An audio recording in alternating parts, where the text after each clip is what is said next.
Manufacturing has traditionally been considered to be a process that turns raw materials into finished products. If you look at today's world, the physical part of the production is the center of a much wider, larger value chain. Manufacturing is not only the backbone of the economy, but also the muscle behind the national security. Keeping this in view, a few manufacturing sectors have been identified as strategic for strengthening the national capabilities from the long-term point of view. With increasing and rapidly changing customer demand and less product life cycle and planning time, highly competitive nature of the industries all over the world are forced to relook into their current organizational setup.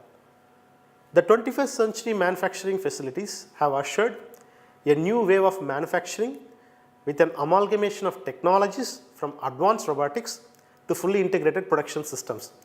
With smart manufacturing or Industry 4.0, manufacturers are moving towards a new level of interconnected and intelligent manufacturing systems, which incorporates the latest advances in sensors, robotics, big data, controllers, and machine learning. This allows every aspect of the plant to be constantly accessible, monitored, controlled, designed, and adapted for real-time adjustments. The greater digital interconnectedness between various parts of the supply chain and the production, as well as the higher reliance on automation in these smart factories, is going to make manufacturing ultra efficient, ultra sophisticated, and ultra productive.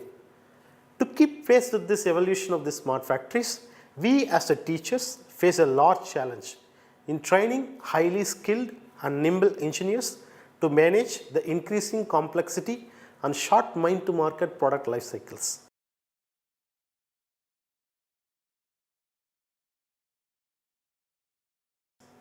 Overall, as the product development and manufacturing systems become more interwoven and cycle times become shortened, the employees and the engineers need to have a higher levels of engineering and analytical skills in order to influence the design changes as well as the production efficiency.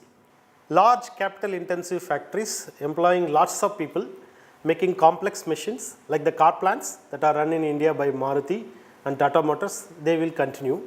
But there is a lot of other manufacturing which will be small scale, and some of it will even take place within the households, right? Many of the latest technologies which will require very few workers in nowadays factories, but this means manufacturing will not produce many new jobs, at least not directly on the factory floor, but however taking a broader view of the manufacturing and its related services, the factories of the future can boost overall employment.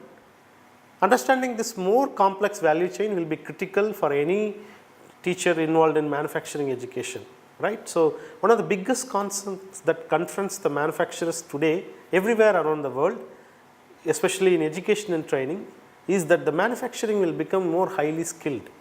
Helping people gain this necessary skills and expertise is, I think, is part of the legitimate role for any teacher. So, we are here to help.